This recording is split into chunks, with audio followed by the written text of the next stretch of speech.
আল্লাহর একজন বান্দা রবি ইবনে সুলাইমান হজ করতে যাবেন। হজ কিন্তু আল্লাহ সবার জন্য জীবনে কয়বার ফরজ? কথা কন না, কয়বার ফরজ? কিন্তু এমন কতগুলো মানুষ আছে হজ করে আসার পরে আবার টান ধরছে, কি আবার যাব, কি জন্য যাবো? ওরে বাবা রে, ভাই রে, ওরে কিরে, আল্লাহ কইছে একবার ফরজ, তুই আবার যাবি কেন? আবার যাবে। এমন আছে 18 বার 20 বার। বাংলাদেশের একজন বক্তা বলেছে, আমি জীবনে কতবার হজ করছি আর ওমরা করছি তার হিসেবই জানি না। অথচ আল্লাহ কইছে কয়বার? কথা কন না কেন, কয়বার? আর ওই কতবার করছে তার হিসাবে জানে না। এইটা কি? এটা কি? বারবার মক্কা মদিনায় যাইতে টাকা লাগে না?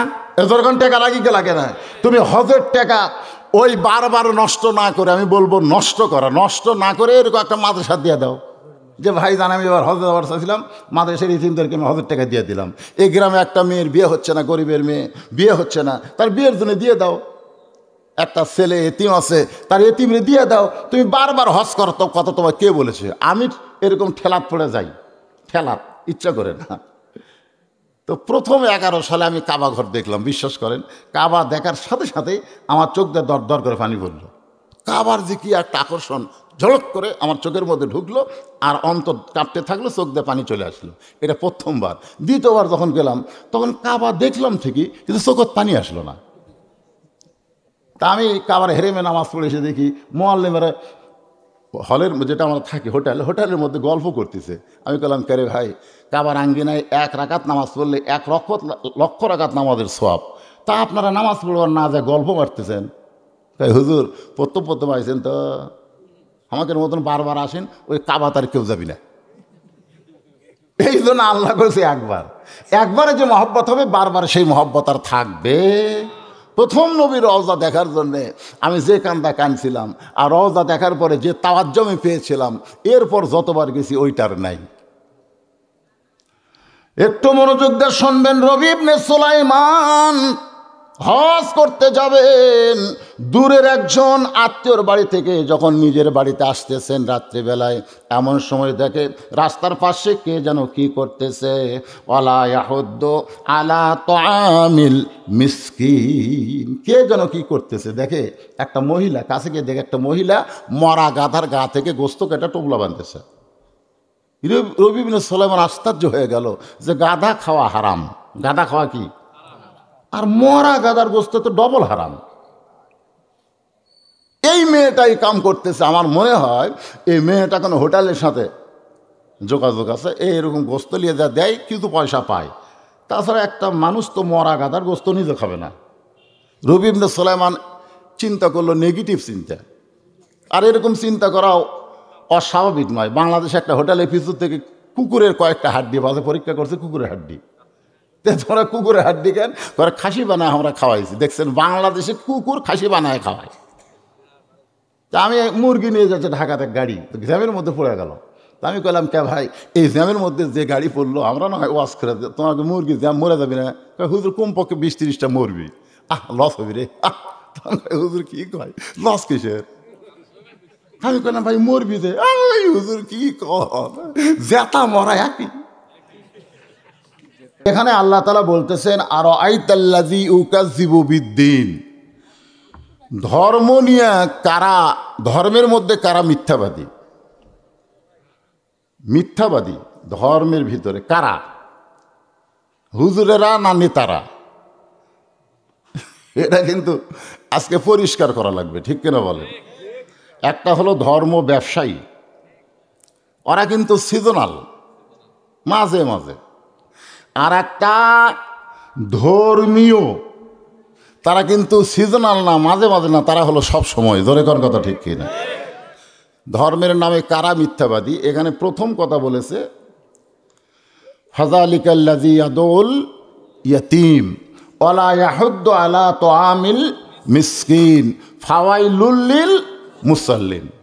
এখানে 3টা বিষয় আপনাদের সামনে আমি অল্প সময়ের মধ্যে আলোচনা করব, বেশি লম্বা সময় নেব না। এখন প্রথম কথা হলো ইয়াতিম। ইয়াতিম মানে আপনার বোঝেন, শিশুকালে মইরা গেছে মা,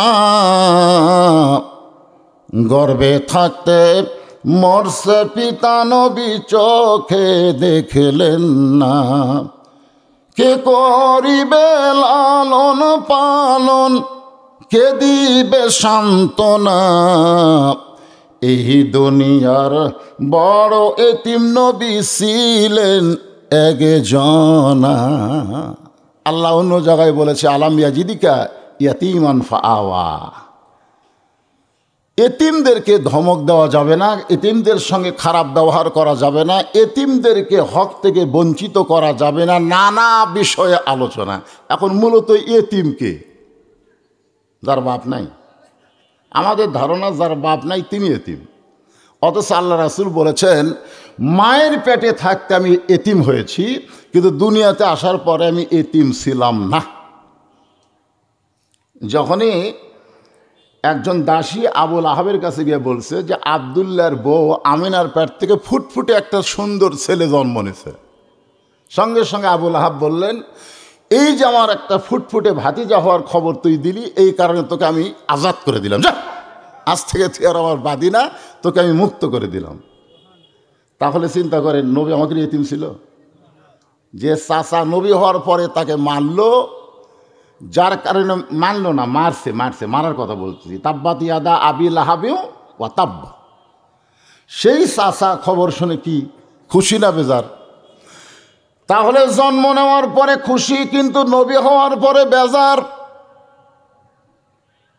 আবদুল্লাহর বেটা জন্ম নেওয়াতে আবু লাহাব খুশি, কিন্তু আবদুল্লাহর বেটা যখন নবী হয়েছে তখন বেজার। তখন কি?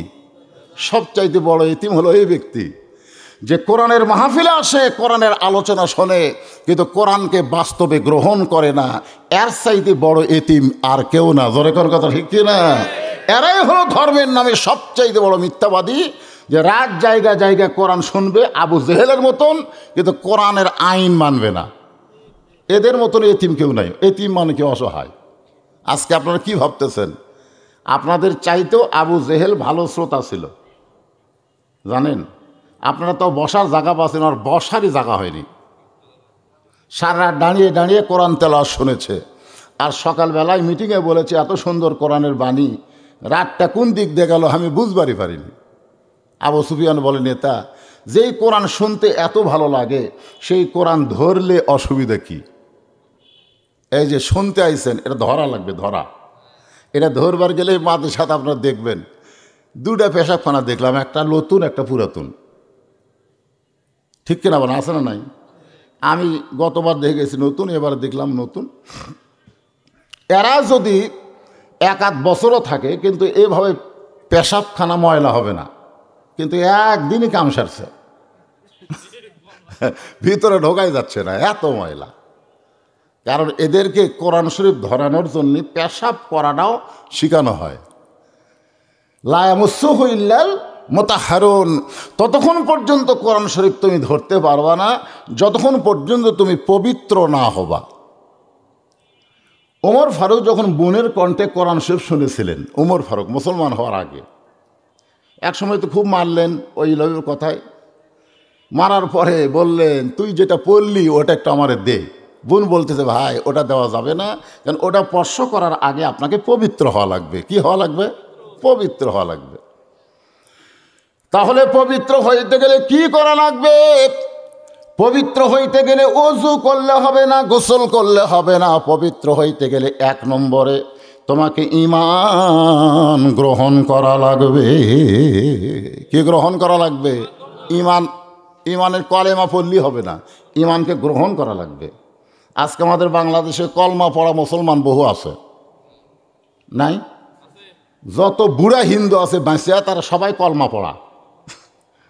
আপনি বিশ্বাস না হলে একটা হিন্দুকে আপনি জিজ্ঞাসা করবেন। আমার এলাকার বহু হিন্দু কইছে যুদ্ধের সময় আমরা কলমা পড়ে হুঁশ পাইনি। মুসলমানের কলমার কি জিকির করছে রে? আমরা সবাই কলমা পড়ছি, আর্মি দেখলি খালি লা ইলাহা ইল্লাল্লাহ, লা ইলাহা ইল্লাল্লাহ, লা ইলাহা ইল্লাল্লাহ। তো তখন আর্মিরা কইছে বিলকুল ঠিক হয়, ঠিক হয়। 9 মাস এই কলমার কারণে আমরা বেঁচে আছি। আল্লাহ রাসূল বললেন ইকরার বিল লিসান, জবানে কলমা পড়ো, তাসদিক বিল জানান, কলিজার মধ্যে কলমার জায়গা দাও। কলিজার মধ্যে যখন কলেমাকে সেট করবা, তখন তোমার কাছে তোমার জীবনের চাইতে ইমানের গুরুত্ব বেশি হবে। কলিজার মধ্যে যখন ইমান সেট হবে, তখন তোমার কাছে তোমার জীবনের চাইতে ইমানের গুরুত্ব বেশি হবে। আপনার সত্যি করে বলেন তো, বাংলাদেশে আমাদের জীবনের দাম বেশি না ইমানের দাম বেশি? সবাই বলতেছে না, একজন বললো তাও খুব আস্তে আস্তে। তাহলে গোরস্থানের ওয়াজ করে কি করবেন?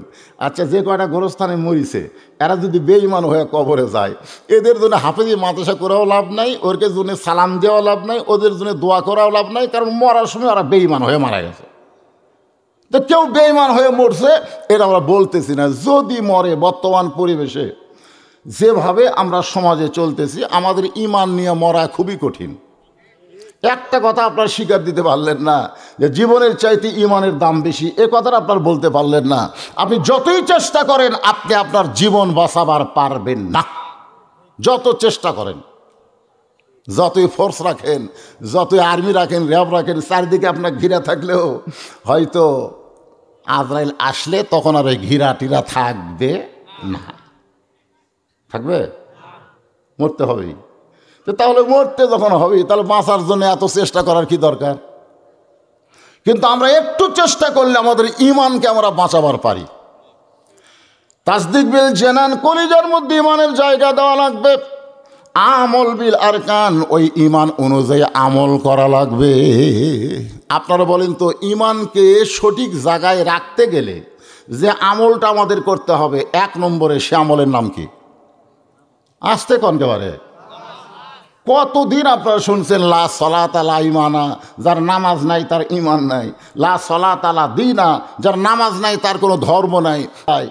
খ্রিস্টান তাও গির্জায় যায়, ইহুদি তাও প্যাগোডায় যায়, কিন্তু মুসলমানের কতগুলা বাচ্চা আছে আজ পর্যন্ত মসজিদে যায় না। জোরে কোন কথা ঠিক না? এরকম আছে না নাই? এই জন্য বলা হয়েছে লা সলাত লা দীনা, যার নামাজ নাই তার ধর্মই নেই। কোন ধর্মের? বাইনাল আবদি ওয়াল কুফরি তরকুস সালাত, বান্দার কাফের মধ্যে পৃথক করার জিনিসটার নামই হলো নামাজ। এই জন্য ইমানকে সঠিক জায়গায় অর্থাৎ কলিজার মধ্যে রাখতে গেলে 1 নম্বর আমলের নাম হলো নামাজ। যেরকম 1 নম্বর আমলের নাম কি? আজকে আমাদের বাংলাদেশে শুধুমাত্র নামাজের জন্যে বর্তমান প্রধানমন্ত্রী 564টা মডেল মসজিদ বানা দিছে। বর্তমান প্রধানমন্ত্রী কয়টা? 564টা মডেল মসজিদ বানা দিছে এই নামাজের জন্য। মসজিদ বানাচ্ছে কিসের জন্যে? নামাজের জন্যে। এটা গোটা পৃথিবীর ভিতরেও খবরটা দেখা গেছে যে কোনো দেশের প্রধানমন্ত্রী এত মসজিদ বানায়নি যেটা আমাদের বাংলাদেশের প্রধানমন্ত্রী বানাচ্ছে নামাজের জন্যে। এত মসজিদ বানাচ্ছে, এই কথা আমরা বক্তারা অনেকে বলি না, যার কারণে ওরা খুব মন খারাপ করে।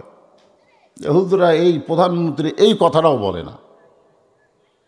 আমি এক ওয়াজে বলছি 500 না 5 লাখ মসজিদ বানায় দিলেও কোনো লাভ হবে না যদি নামাজই না হয়। যেরকম কথা ঠিক কিনা? আপনারা বলেন তো, টিন শেড মসজিদ বিল্ডিং হয়নি, ওটা কিন্তু নামাজের কারণে হচ্ছে। আবার দেখবেন টাইসওয়ালা মসজিদ ধুলে পড়ে আছে, লোকদের দেখতেছে ধুলে এক জায়গা পরিষ্কার। একেবারে মসজিদ গোটা মসজিদ ধুলে এক জায়গা পরিষ্কার, ব্যাপার কি? কাজান দিয়ে আকামত দিয়ে কেউ আসে না, তো খামাকা মসজিদ ঝাড় দিয়ে কী হবে? গামছা 2 বাড়ি মারে আল্লাহ আকবার করে নামাজ পড়ি। আল্লাহ কোরআন কারীমে ইরশাদ করেন, আল্লাযীনা ইম্মাক্কান্নাহুম ফিল আরদ, মুসলমানের মধ্যে কাউকে যখন প্রধানমন্ত্রী বানানো হবে তার 1 নম্বর দায়িত্ব হলো 564 মডেল মসজিদ নির্মাণ করা। 1 নম্বর দায়িত্ব হলো পদ্মা সেতু নির্মাণ করা। 1 নম্বর দায়িত্ব হলো বাল্য বিয়ে বন্ধ করা। 1 নম্বর দায়িত্ব হলো মাদক মুক্ত যুবক করা। এগুলো সব দায়িত্ব হতে পারে, তবে 1 নম্বর দায়িত্ব না। 1 নম্বর দায়িত্ব হলো আকামুস সালাত, নামাজ কায়েম করা। আচ্ছা, নামাজ কায়েম করলে আমাদের কি লাভ হবে? 1 নম্বর লাভ হচ্ছে ইন্নাস সালাতা তানহানিল ফাহশাই ওয়াল মুনকার। একমাত্র নামাজই পারে মানুষকে যাবতীয় অশ্লীলতা থেকে হেফাজত করতে। আপনারা বলেন তো, আমাদের প্রত্যেকটা যুবকের হাতে যে হারে মোবাইল, এক একটা যুবকের হাতে এমন আছে 3টে, ধরে কোন কয়টা, একটা নেটওয়ার্ক একটু কম পায় দেখে আর একটা কিনছে। আবার বাংলা লিঙ্ক এক জায়গায় নেটওয়ার্ক বেশি পায়, গ্রামীণ এক জায়গায় বেশি পায়, ওই সেই জন্য 2টে কিনা 2টা ভরাছে। হায় হায়, আপনারা বলেন যেই সমস্ত যুবকদের হাতে এইরকম মোবাইল, ওরা যদি নামাজ না ধরে তাহলে ওরা দরজা জানলা বন্ধ করে রাত্রিবেলা কি করে? ভাই কিছু করে কি করে না সেরকম? তাহলে ওই সমস্ত যখন দরজা জানলা বন্ধ হয় তখন বাপ মার কি আছে? বাপ মা ঘুমাইছে, সবাই ঘুমাইছে, আর ছেলেটা মনে করছে সবাই ঘুমাই গেছে, দরজা জানলা বন্ধ করে দিলাম, এখন ইচ্ছা মতো কম্বলের তলে ল্যাপের তলে আমি চলাই। কিন্তু যদি নামাজ আদায় করে তাহলে এই নামাজ তাকে ইমানে এমনভাবে শক্তি দিবে, পাগলা দরজাল্লা বন্ধ করে তুই যে অশ্লীল দেখতেছিস, তোর বাপ মা হয়তো ঘুম পাড়তিছে, কিন্তু একজন কিন্তু ঘুমায় না রে, একজন কিন্তু ঘুমায় না। সিনা তাও ওলা নাউম, তার ঘুমও নাই, এমনকি তন্দ্রা পর্যন্ত নেই। তার নাম কি? আল্লাহ। আরো ধরে কান আল্লাহ। এক লোক গেছে পীর সাহেবের কাছে, হুজুর আগাম জানার কোনো আলেম আমল আছে? আগাম জানা মানে এমন কিছু আমল করবো যে আমল করলে আগে ভাগে জানা পায়। তো ওই পীর সাহেবের কাছে শিখা দিছে, পীর সাহেব শিখা দিছে, ওই সেই দিন থেকে 2-4 ঘন্টা আগেই জানবার পায় কি হবি। তুই দেখে যে একটা মুরগি 2-4 ঘন্টা পরে মরবি, ওই চিন্তা করে যে মুরগি 2 ঘন্টা পরই মরবি, তো মরার আগে আমি জব করি, ওই মরার আগেই মুরগি জব করে খাসে, তার উপর মুরগির মধ্যে দিয়ে যে বিপদ কাটা যাবি সেইটা আমি জব করার কারণে ওই বিপদ যায় পড়ছে ছাগলের ওপর। যেরকম কার ওপর? ওর বাড়িতে একটা ছাগল আছে, ওই দেখে ছাগলটাই 1 দিন পর মরবি। কে রে 1 দিন পর ছাগল মরলে তাহলে এটা থিয়া লাভ কি? বিক্রি করি। ওই ছাগল যা বাজার বেচছে এখন চিন্তা করতে যাক ছাগল মূল্য হয়নি, কালকে আমি আজকে বিক্রি করছি। তা আল্লাহ কয় কে রে, মুরগির বিপদ ছাগলের উপর দেখা এটা দিবার চাইলাম, তুই ছাগলও পেঁচা খেলো, যা তোর গরুর উপরেই বিপদ গেল। এখনই দেখে 2 দিন পরে ওর গরু মরবি। ধর এখন কয়দিন পর? ওই চিন্তা করতেছে 2 দিন পর তখন মরবি, তাহলে বেচা খাই। ওই বিক্রি করছে, বিক্রি করে আরাম করতে 2 দিন পরে গরু মরতো, কিন্তু সেই গরু বেচছি আর আমার ক্ষতি নাই। দেখে যে 3 দিন পর ওর বউ মরবি। ধর এখন কে মরবি? হায় হায় হায় হায়, পীর সাহেবের কাছে গিয়ে কান্দে, হুজুর 3 দিন পরে বউ মরবে, 3 দিন আগে থেকে কান্দা শুরু হয়ে গেছে, আগাম জানবার চাই না, আগাম জানার কারণে আমার বউ মরতেছে। পীর সাহেব কান্দারা বলে, বউ তোর মরতো না যদি মুরগি মরবার দিতি, যদি মুরগি মরবার দিতি তাহলে তোর বউ মরতো না। আজকে যেই বিপদ মুরগির উপর দিয়ে যাবে তুই সেটা জব করে খাইলি, যেই বিপদ ছাগলের উপর দিয়ে যাবে বিক্রি করলি, গরুর উপর বিক্রি করলি, এখন বউ বেচা খা। এই জন্যে ভাইজান আগামীকাল আমাদের ভাগ্যে কি আছে আমরা জানি? যেরকম জানি না, এই জন্য কিছু দান করবেন। দান করার কারণে সদকা তো তারুদ্দুল বালা, দান সদকা করলে বালা মুসিবতকে আল্লাহ দূর করে দেয়। ও তাজিদু ফিল ওমর, আল্লাহ পাক তার হায়াতকে বাড়ায়া দেয়। তোম এবং সর্বপ্রথম জিকির। এই জন্যে আল্লাহ বলেছেন ফাজকুরুনি আযকুরুকুম, যে আমার জিকির করে আমি আল্লাহ তার জিকির করি। কোরআন হাদিস খুলে দেখেন তো কোনো জায়গায় আল্লাহ বলেছেন যে আমার নামাজ পড়ে আমিও তার নামাজ পড়ি, যে আমার রোজা করে আমিও তার রোজা করি, যে আমার হজ করে আমি আল্লাহ তার হজ করি। এ কথা আল্লাহ কোনো জায়গায় বলেনি, কিন্তু যে আমার জিকির করে আমি আল্লাহ তার জিকির করি। এই জন্যে জিকিরটা কোনো লিমিটেড না, আনলিমিটেড। আপনি মন চাইলেই নামাজ পড়তে পারবেন না, আপনি মন চাইলেই হজ করতে পারবেন না, জাকাত দিতে পারবেন না, রোজা রাখতে পারবেন না, কিন্তু মন চাইলেই আপনি জিকির করতে পারবেন। এমনকি এ কথাও হাদিসে আছে যে কোনো ইবাদত নাফাক অবস্থায় করা না গেলেও জিকির কিন্তু নাফাক অবস্থায়ও করা যায়। কি কারণে বলেন তো? হ্যাঁ, এখানে নাফাক অবস্থায় জিকির করা যাওয়ার কারণ হলো আমরা কোন অবস্থায় মারা যাব এটা আমরা জানি, যার কারণে নামাজ যদিও না থাকে, রোজা যদিও না থাকে, কিন্তু জিকিরটা যদি জবানে চালু থাকে, রাসূল বলেছেন সব জিকির না, লা ইলাহা ইল্লাল্লাহ আফজালু জিকির লা ইলাহা ইল্লাল্লাহ। এই জিকিরটা কেউ চালু রেখে যদি মরতে পারে, সে যত বড়ই পাপী হোক, আল্লাহ তাকে জান্নাত হিসেবে গ্রহণ করে নেয়। এই জিকির করতে আমাদের কোনো আপত্তি আছে? সবাই জিকির করবেন। এরপরে আমরা নবীর নাম উচ্চারণ করলাম, লা ইলাহা ইল্লাল্লাহর পরে আমরা কার নাম উচ্চারণ করলাম? মুহাম্মাদুর রাসূলুল্লাহ। ভাই, এতিমদেরকে, অসহায় এতিমদের আহলে বাইতকে যেই টাকা দান করেছিল তার চাইতে 10 গুণ আল্লাহ তাকে ফিরাইয়া দিছে। এখান থেকে খালি সুবহানাল্লাহ করলে হবে না। আপনার যেই টাকা দান করলেন, আপনারা বলেন তো এর 10 গুণ আল্লাহ দিবার পারে কি পারে না? হয়তো পকেট হাতায় বলবেন, হুজুর টাকা দিলাম 500, হিসাবে তো 5000 আসা দরকার, কিন্তু নাই তো। আপনি জানেন না, আমার তো একটা অ্যাক্সিডেন্ট হয়ে গেল। এই অ্যাক্সিডেন্টে যাই দেখছে তাই বলছে এত বড় অ্যাক্সিডেন্টে হুজুরের বাঁচার কথা না, কিন্তু এরপরে আল্লাহ আমাকে বাঁচায় রাখছে। কারণ আছে না নাই? যেরকম আছে না নাই? as-সাদকাতু তারুদ্দুল বালা। আল্লাহ তাআলা গাড়ির উপর দিয়া বিশাল একটা বিপদ থেকে আল্লাহ আমারে বাঁচাই দিয়েছে, যেই বিপদটা আমাকে ধরবার পারতো। ধরে গণ ঠিক কিনা? এখন আপনারা বলেন যে আগামী 2 তারিখে আমার অ্যাক্সিডেন্ট হয়েছে, 1 তারিখে, আর 2 তারিখে আমি যে বেতন দেব, এই বেতন কিন্তু আমার সম্পূর্ণ ওয়াজের টাকা, যেই টাকা ওয়াজ করলাম আমি পাই, ওই টাকাটা তাদেরকে বেতন দেওয়া হয়। আপনারা বলেন তো এরা কি দানের মধ্যে পড়ে না? এজরকম দানের মধ্যে পড়ে কি পড়ে না? আগে আমি একটা ছেলে মাদ্রাসা করলাম, চিন্তা করলাম ছেলে মাদ্রাসা করলাম কিন্তু মহিলাদেরকে, কারণ মেয়েরা যদি অপসংস্কৃতিতে ভরপুর হয়ে যায়, মহিলারা যদি বেপর্দা হয়ে যায়, এই জন্য 3 তালা বিশিষ্ট একটা মহিলা মাদ্রাসাও করে ফেলেছে আল্লাহ রহমতে। ধরে গান সুবহানাল্লাহ। এখন যারাই দেখবার যায় তারা কয় হুজুর দারুন নাজাত, দারুন নাজাত মহিলা মাদ্রাসা নাম হলো দারুন নাজাত মহিলা মাদ্রাসা। মাঝে মাঝে দেখবেন ফেসবুকে আমি দেই, দান সদকা পাওয়ার জন্য নাই, এই যে দান সদকার কারণে আল্লাহ পাক হয়তো ওই বিশাল অ্যাক্সিডেন্টের জীবনের ঝুঁকি থেকে আল্লাহ আমাকে হেফাজত করছে। জোরে কোন সুবহানাল্লাহ। কি হয়েছে ভাই, এখন কি হলো আবার? ও আজ তো করবই।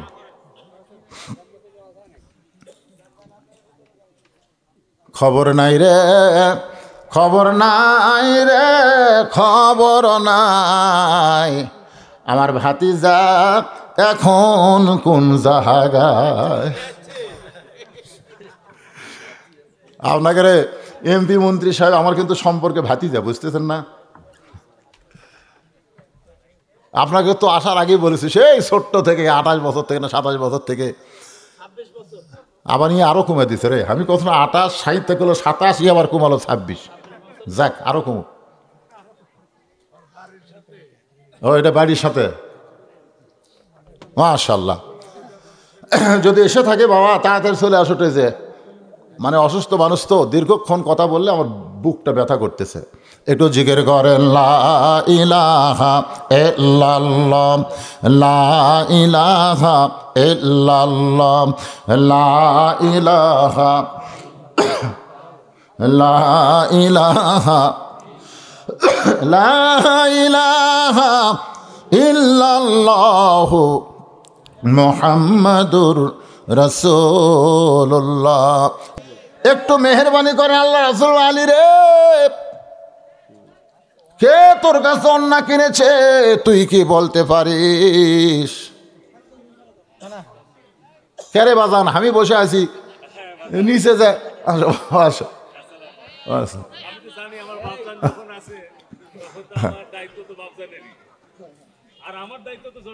মাশাআল্লাহ মাশাআল্লাহ, ওই দিকটা ওঠা লাগবে।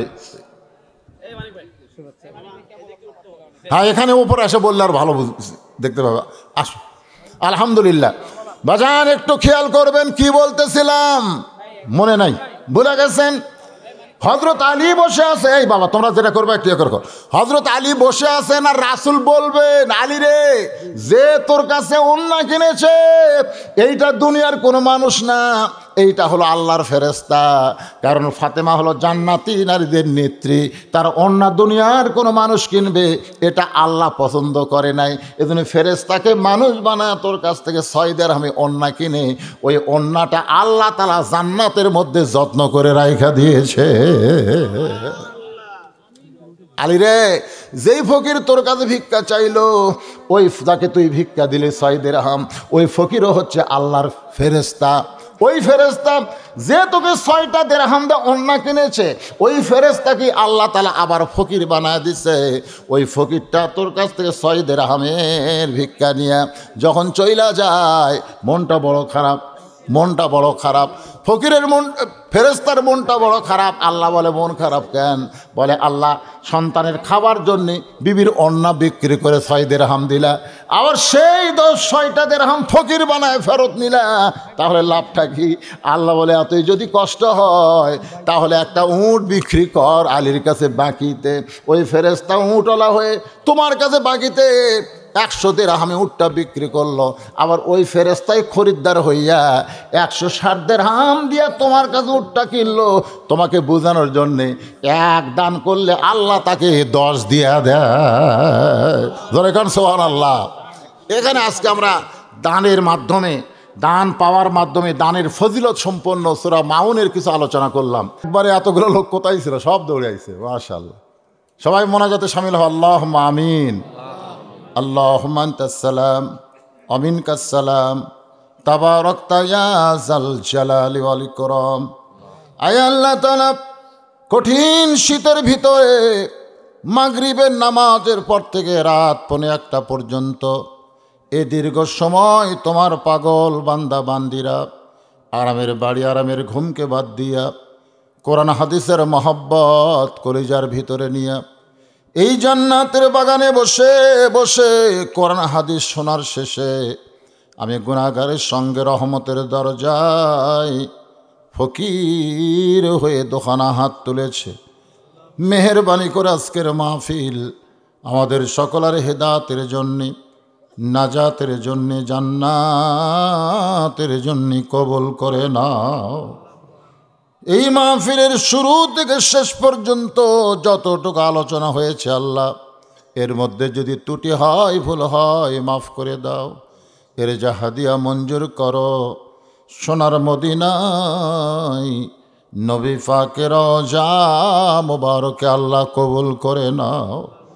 তামাম আম্বিয়ায়ে কেরাম, আসহাবে কেরাম, তাবিঈন কেরাম, তাবা তাবিঈন কেরাম, তামাম পৃথিবীর মাটির নিচে যত মুমিন মুমিনাত শুয়ে আছে আল্লাহ, সকল অফরে হাদিয়া কবুল করো। মাবুদ, জান্নাতুল বাকি, জান্নাতুল মাসহ পৃথিবীর যত গোরস্থান, খাস করে আজকের যে গোরস্থানকে উদ্দেশ্য করে মাহফিল, যে মাদ্রাসাকে উপলক্ষ করে এই গোরস্থানে যত মুর্দা শুয়ে আছে আল্লাহ, সকলের কবরকে জান্নাতের টুকরা কবুল করে নাও। আল্লাহ মাদ্রাসার মহব্বতে নগদে বাকিতে আজকে যারা দান করেছে আল্লাহ সকলের দানগুলোকে জান্নাতের বিনিময় কবুল করে নাও। আল্লাহ গ, আমাদের মধ্যে আমরা যারা মা হারাইছি, ছোট্ট একটা শব্দ হলো মা, এই নামের মধ্যে কি মধু, যাদের মা নাই তারাই বুঝতেছে। এই দরদের মা যাদের কবরে গেছে আল্লাহ মেহেরবানি করে মায়ের কবরকে জান্নাতের টুকরা কবুল করো। আল্লাহ, আমরা যারা বাবা হারে এতিম হয়ে গেলাম, ও মাবুদ, বাবার বাড়ি ঘর সবই আছে কিন্তু বাবা নাই রে, অন্ধকার কবরে চলে গেছে। আমাদের বাবা যাদের কবরে, মেহেরবানি করে বাবার কবরকে জান্নাতের টুকরা কবুল করো। আল্লাহ, পর্দার অন্তরালে আমার মা বোনের আবেদা সালিহা পর্দাশী কবুল করে মা ফাতেমার চরিত্র দান করো।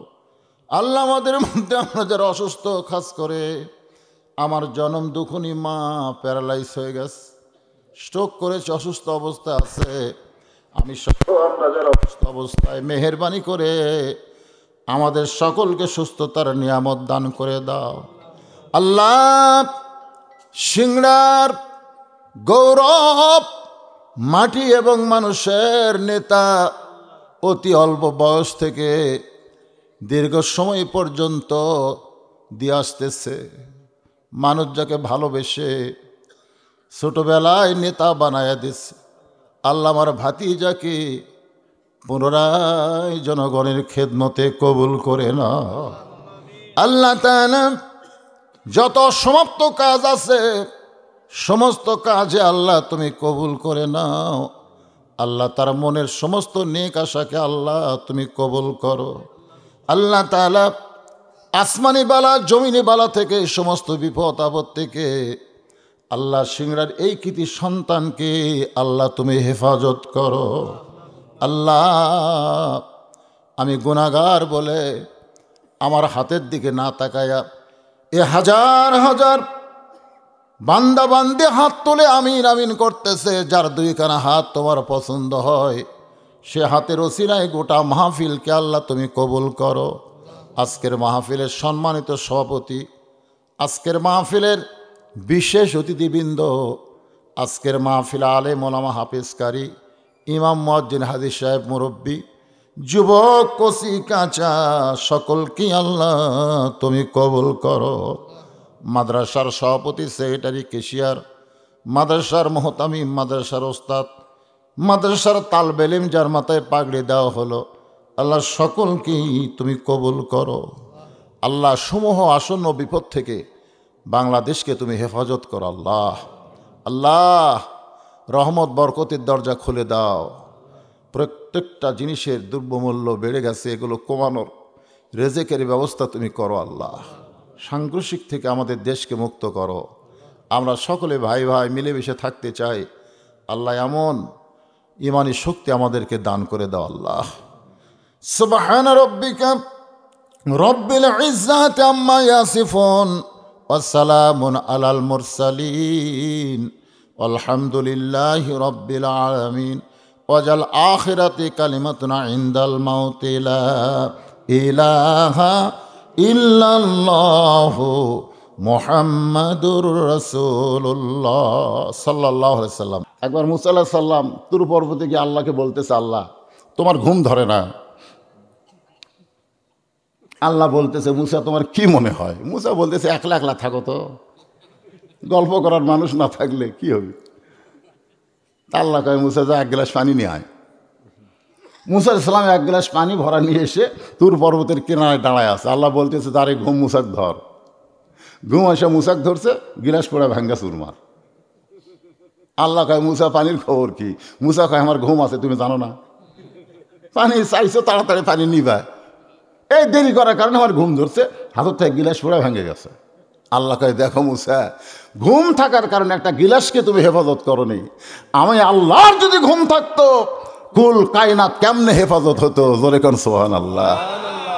আর আল্লাহর চোখ এমন চোখ ভাই, যে কম্বল মাথার উপর দিয়াও যদি ভিতরে কাম সারেন, কেউ না দেখলেও কে দেখতেছে?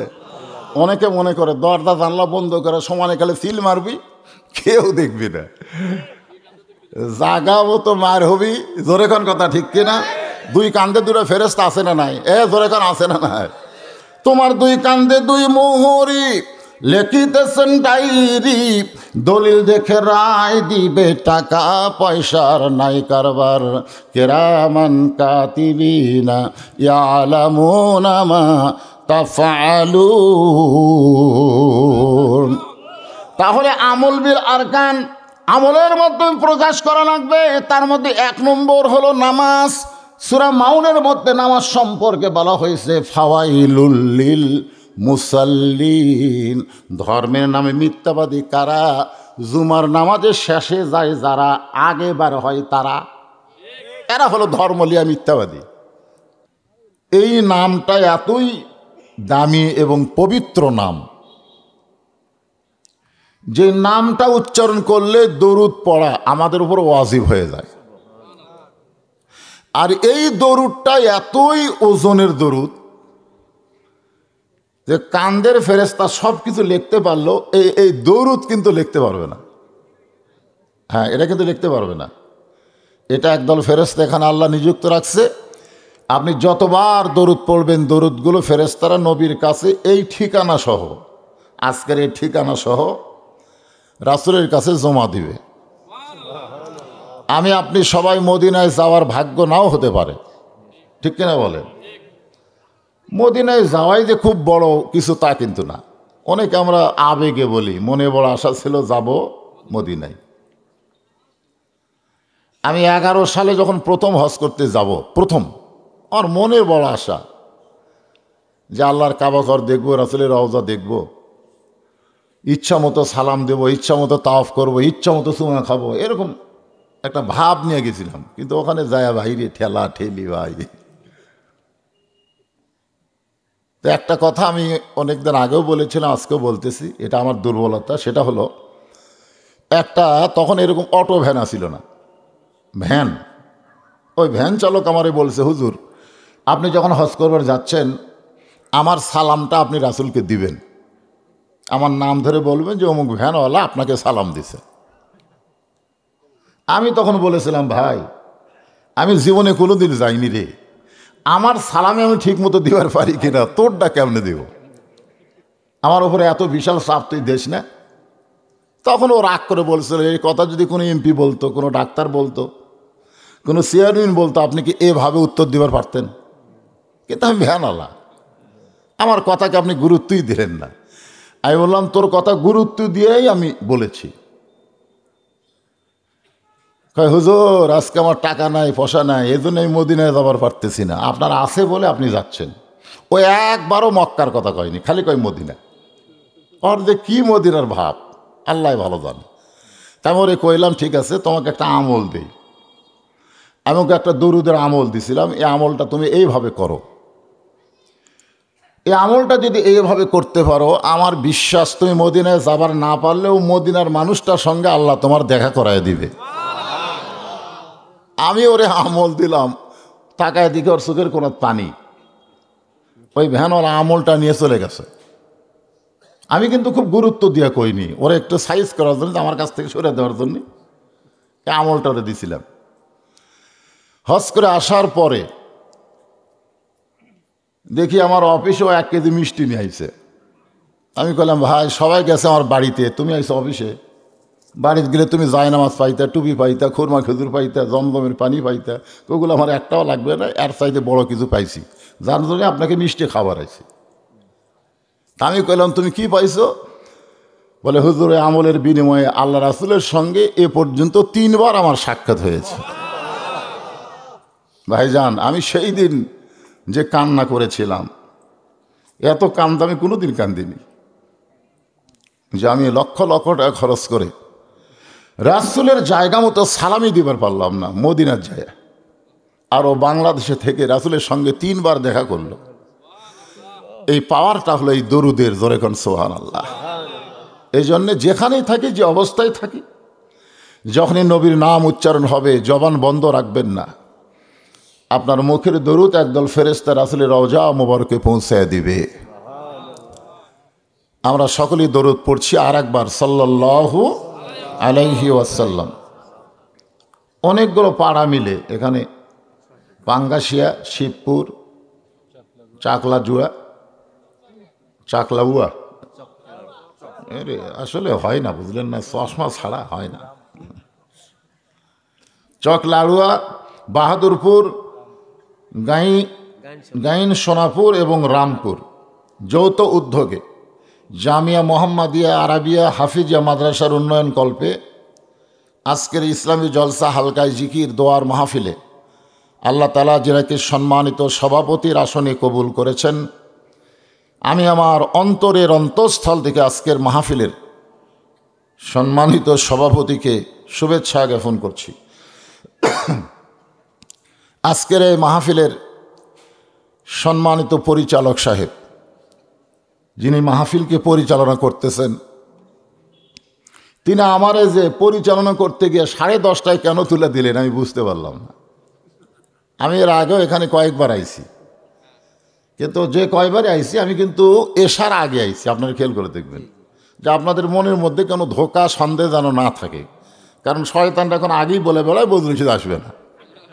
আমি কিন্তু অনেক মাহফিলে আসিও ঠিকই, আমাকে টেজে উঠতে দেয় না, এটা জনগণ বোঝে। এমনভাবে আমাকে লুকায় রাখে, আসি ঠিকই, টেজে উঠতে দেয় না। আর জনগণ মনে করলো বদরুশিদ আসলো না।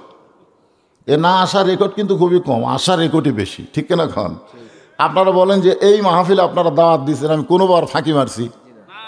আমি এখানে এসার আগে আইছি, কিন্তু আমার তুলে দিল রাত 10:30টায়। বুঝলাম না পরিচালক সাহেব এরকম খেপা কেন? কারণ আজকে এই মাহফিল আমাদের জীবনে আমলের জন্য একটা খোরাক নিব, তোর এখন ঠিক কিনা? আমলের খোরাক। আর সবচাইতে বড় আমল হলো ফজরের নামাজ জামাতের সঙ্গে আদায় করা।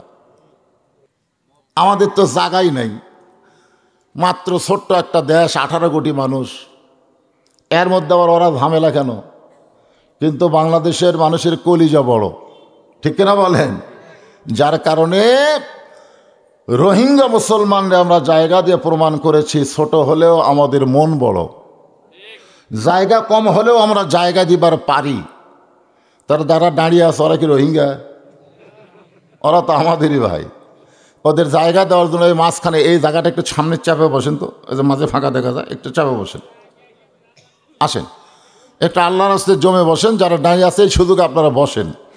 লা ইলাহা ইল্লাল্লাহ, লা ইলাহা ইল্লাল্লাহ, লা ইলাহা, লা ইলাহা ইল্লাল্লাহ মুহাম্মাদুর রাসূলুল্লাহ সাল্লাল্লাহু আলাইহি ওয়াসাল্লাম।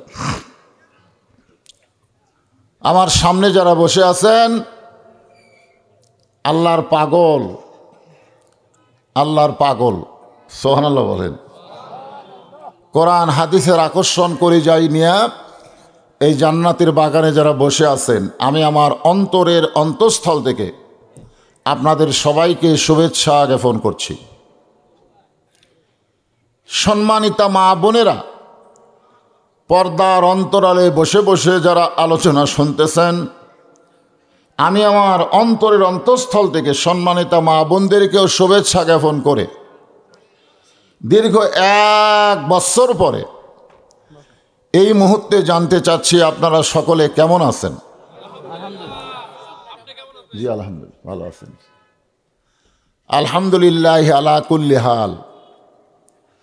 আল্লাহ রাসূল বলেছেন যে যে অবস্থায় থাকো না কেন, সকল অবস্থায় শুকরিয়া আদায় করতে হবে কার? আল্লাহর। এখানে কে যেন একজন বললেন যে আপনি কেমন আছেন। তো যাই হোক, আমার ব্যাপারে আব্দুল জলিল সাহেব বলেই দিছেন, 1 তারিখ আমার অ্যাক্সিডেন্ট। অনেক জায়গায় অনেক ভুয়া প্রচার হয়ে গেছে যে মারা গেছি। আসলে মরে যাওয়া এটা ভুয়া না, ওটাই আসল, ঠিক কিনা বলেন? কিন্তু মরার আগে যখন প্রচার হয় তখন বলা হয় ভুয়া। কিন্তু আসলে যে আমরা মরবো এই ব্যাপারে কোনো সন্দেহ নাই। তো যাই হোক, সে কঠিন অবস্থা থেকে আল্লাহ পাক আমাকে হায়াতে রাখছেন। আমি হিসাব করে দেখছি 3 কারণে। কয় কারণ? কারণ প্রত্যেক মাসের 2 তারিখে আমি আমার মাদ্রাসার হুজুরদের, শিক্ষকদের, কর্মচারীদের বেতন দেই। কয় তারিখে? 2 তারিখে। আর অ্যাক্সিডেন্ট হচ্ছে কয় তারিখে? 1 তারিখে। এটা কিন্তু আমার মাদ্রাসা প্রতিষ্ঠা হওয়ার পর থেকে প্রতি মাসের 2 তারিখে আমি বেতন দিয়ে দিই। তা আমি যদি 1 তারিখে মরতাম তাহলে ওদের বেতন দিত কে? ঠিক কিনা বলেন?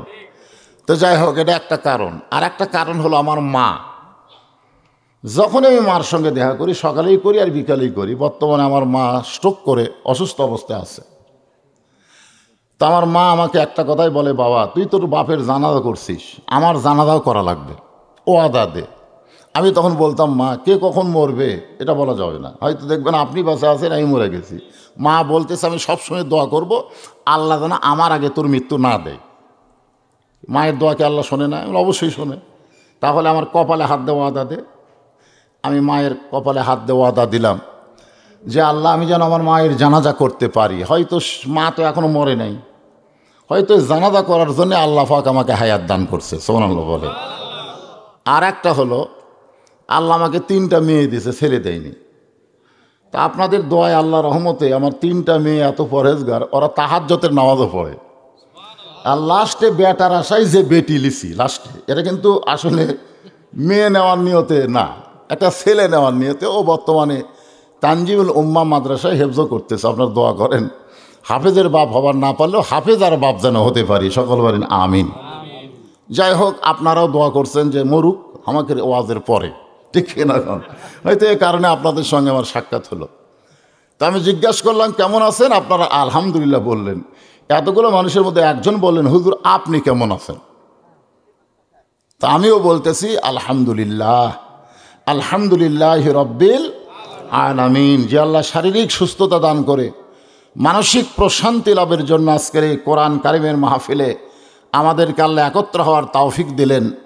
আমরা সে আল্লাহর প্রতি কৃতজ্ঞতা জ্ঞাপন করার স্বার্থে বলতেছি রব্বানা লাকাল হামদ হামদান কাসীরান তাইয়িবান মুবারাকান ফীহি।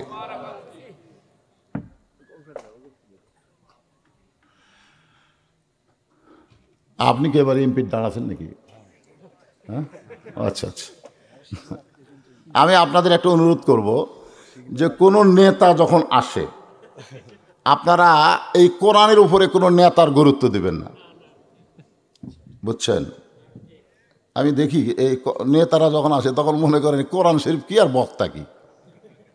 আমি কিন্তু ৩৮ বছর হলে ওয়াজ করতেছি, এই সিংড়া থানাত না, বাংলাদেশের এমন কোনো ঝোপ ঝাড় জঙ্গল গ্রাম আমারে চিনে না এরকম একটা জায়গাও নেই।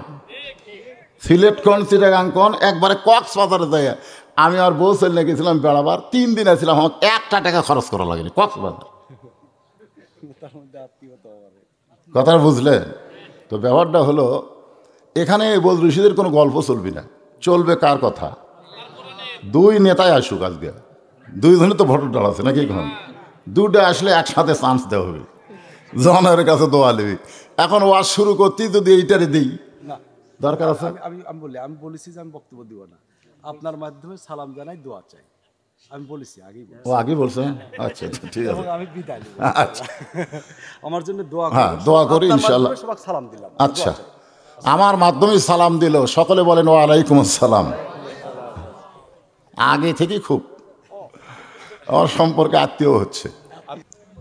ونستغفره ونؤمن به ونتوكل عليه ونعوذ بالله من شرور أنفسنا ومن سيئات أعمالنا من يهدي الله فلا مضل له ومن يضلله فلا هادي له। সকলে জবান খুলে বলেন আশহাদু আল্লা ইলাহা ইল্লাল্লাহু ওয়াহদাহু লা শারীকা লাহু ওয়া আশহাদু আন্না মুহাম্মাদান আবদুহু ওয়া রাসূলুহু আল্লাযী أرسل رسوله بالحق بشيرا ونذيرا وداعيا إلى الله بإذنه وسراجا منيرا فقد قال الله تعالى في كلامه المجيد والفرقان الحميد। জবান খুলে সকলে পড়েন আউযু বিল্লাহি মিনাশ শাইতানির রাজিম বিসমিল্লাহির রহমানির রহিম।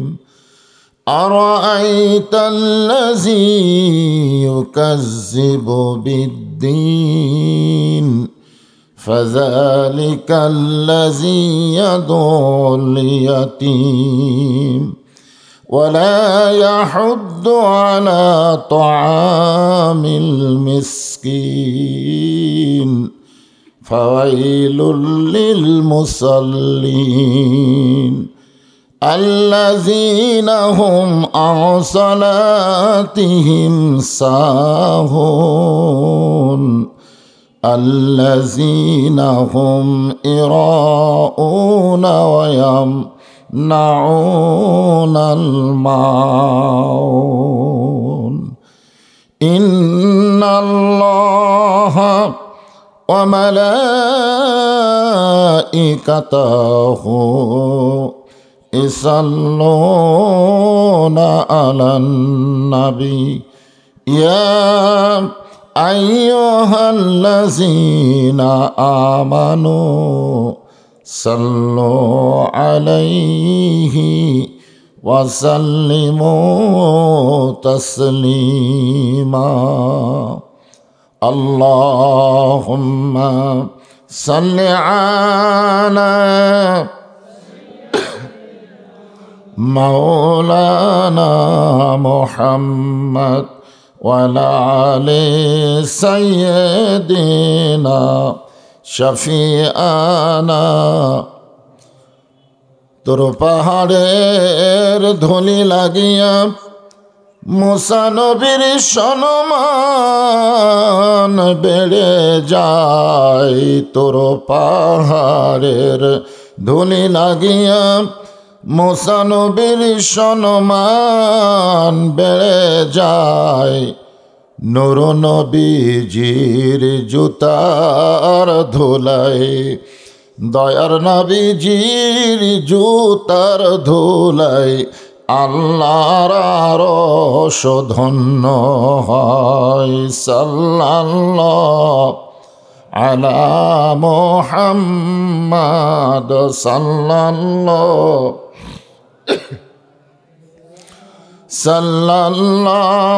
আলা মুহাম্মাদ সাল্লাল্লাহু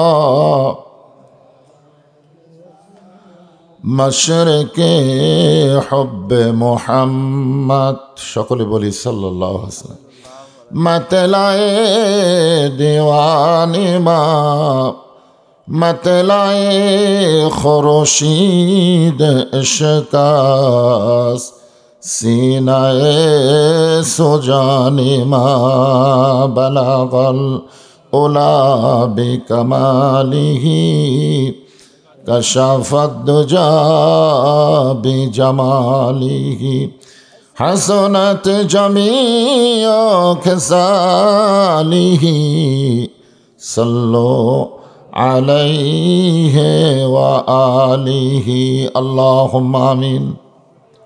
জান্নাতের বাগান থেকে জান্নাতি মানুষদেরকে নিয়া আমি গুনাহগার তোমার রহমতের দরজায় দুখানা হাত তুলেছি আল্লাহ। হাসরের ময়দানে জব্বার আর কাহার নামে রূপ নিয়া তুমি যখন বিচার শুরু করবে তোমার সামনে দাঁড়ায়া সমস্ত নবীরা নাফসি নাফসি বলে কাঁদতে থাকবে। এমন কঠিন অবস্থা হাসরে হবে, সেদিন সমস্ত নবী তার উম্মতকে ভুলে যাবে, শুধু বলবে আল্লাহ আমার কি হবে, আমার কি হবে। একমাত্র দরদি নবী শাফাতের কান্ডারি ইয়া রব্বি হাবলি উম্মতি বলে সেজদায় পড়ে যাবে। সেই কঠিন মুসিবতের সময় আজকের এই মাহফিলকে ওসিলা করে আমাদের সবাইকে রাসূলের উম্মতের কাতারে আল্লাহ কবুল করে নিও। সুবহান রাব্বিকা রাব্বিল ইজ্জাতি আম্মা ইয়াসিফুন ওয়া সালামুন আলাল মুরসালিন আলহামদুলিল্লাহি রাব্বিল আলামিন। লা ইলাহা ইল্লাল্লাহ লা ইলাহা ইল্লাল্লাহু লা ইলাহা ইল্লাল্লাহ লা ইলাহা ইল্লাল্লাহ। যিনারা পেছনে দাঁড়িয়ে আছেন বসেন, সবাই বসেন। যারা বসে আছেন শীতের দিন একটু জমে জমে বসেন, যাদের সামনে ফাঁকা আছে জমে বসেন, শীত কম লাগবে। লা ইলাহা ইল্লাল্লাহ লা ইলাহা ইল্লাল্লাহ। যার দিলে আছে আমার আল্লাহর ভয়। কার ভয়? অনেকে মুখই খুললেন না, খুব দামি মুখ হয়ে গেছে তাই না? যতই ঠান্ডা লাগুক কিছু কথা বলার সময় মুখ বন্ধ থাকলে আল্লাহ মরার সময় তার মুখে কলেমা বন্ধ করে রাখবে। এই মুহূর্তে বলা লাগবে কার ভয়? আল্লাহর ভয়। মুখে মুখে না অন্তরে অন্তরে? যার মনে আছে আল্লাহর ভয়, আল্লাহ আল্লাহ সব সময়। আহার নিদেরা ভালো লাগে না, এই দুনিয়া ভালো লাগে না, ভালো লাগে শুধু আল্লাহ লা ইলাহা ইল্লাল্লাহ লা ইলাহা ইল্লাল্লাহ লা ইলাহা ইল্লাল্লাহ লা ইলাহা ইল্লাল্লাহ লা ইলাহা ইল্লাল্লাহ লা ইলাহা লা ইলাহা ইল্লাল্লাহ মুহাম্মাদুর রাসূলুল্লাহ।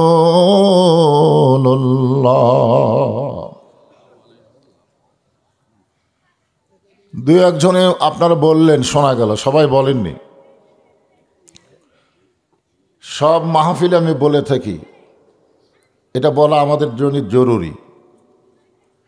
নবীর নাম যখন উচ্চারণ হবে, আমার কানে যদি পড়ে বা আমি উচ্চারণ করি, নবীর নাম পর্যন্তই শেষ করা চলবে না, পরে সাল্লাল্লাহু আলাইহি সাল্লাম বলতে হবে। এটা সবাইকে বলতে হবে। কেউ বলবেন কেউ বলবেন না, তা হবে না। কারণ আমাদের সকলেরই নবী, ঠিক কিনা বলেন? আমরা যে কলেমার জিকির করলাম, এই জিকির করার সময় অনেকে কৃপণতা করলেন। আসলে মনে হয় আমাদের জবানই দুর্বল হয়ে যাচ্ছে, ঠিক না? অনেক অন্যায় অপকর্ম আমরা দেখতেছি, কিন্তু জবান কি করতেছি? বন্ধ রাখতেছি।